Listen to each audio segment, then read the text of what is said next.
I started first grade in 1958 while living in Albany, Georgia. At the time, my family lived on Greenville Road, just a short walk from Magnolia Elementary. I remember walking to school every morning. It seemed like I had to go miles and miles. But when I went back 20 years later to photograph the house and school, I was surprised to see that our old house was only a few hundred yards from the campus. It probably took me no more than a minute, maybe two, to make the walk every day. But it seemed like a long way to go.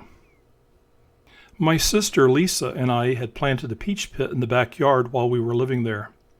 20 years later, I was delighted to see a mature fruit tree growing in the same location. I remember this one time when my sister and I were ill. I was very sickly as a kid, and I missed quite a bit of school. But in 7th grade, when I shot up in height 9 inches in 9 months, I overcame my health issues and was rarely ever sick afterwards. But when I was in 1st grade, I was a sickly kid, and on this particular occasion, I had been diagnosed with 2 different ailments, and Lisa had one of them. Lisa and I had been sick for a few days with no sign of improvement. Because we both developed a high fever one night, my father phoned the doctor for advice. It wasn't our regular doctor, but one that was on call that night. The doctor prescribed a medicine over the phone, and my father went to get it. He gave us the medicine as soon as he returned, and soon after, my sister and I began to suffer a mind-boggling reaction to it. We were running through the house hallucinating. My parents were afraid of what was happening to us, so my father phoned the doctor again and told him about our reaction. The doctor told my father that he and my mother should take some of the medicine and join the party. He actually said that. Take some of the pills and join the party. In the 1950s, some of the major medical schools were experimenting with LSD, believing it to be a potential wonder drug for healing. I feel fairly certain that Lisa and I took LSD that night. A decade or so later, I all but confirmed it. I was just 6 years old and my sister was only 4 when we went on that trip.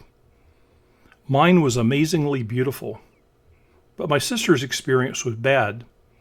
Really, really bad. During the height of my trip, I saw an eagle flying through the big tent of a circus, with thousands of faceless people sitting in the stands. The eagle was carrying a banner with words written on it, but to this day I can't recall what the banner said.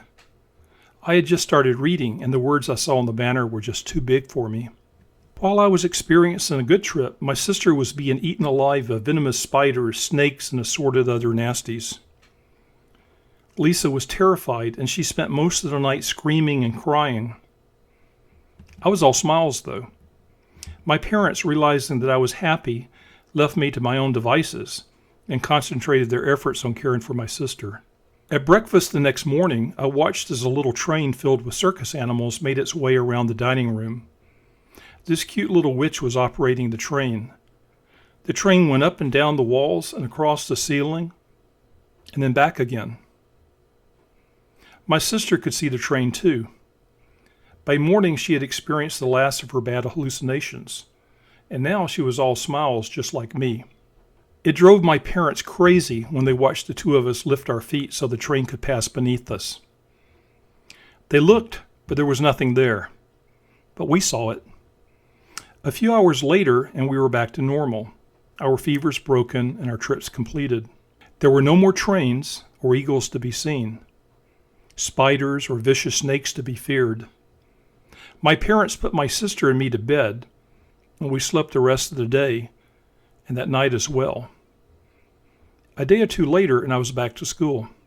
My first grade teacher at Magnolia Elementary was named Miss Potato. I swear to God that was her name. She had a heavy accent that seemed very foreign to me. I now suspect that she was from the Bronx, or possibly Boston.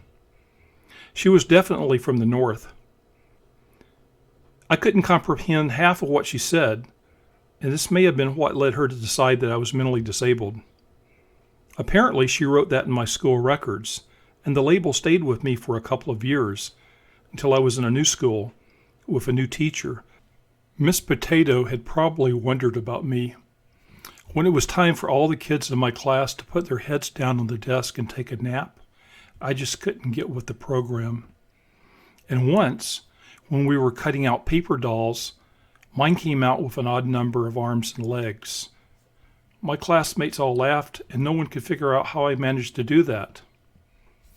Maybe it was due to my acid trip a few weeks earlier.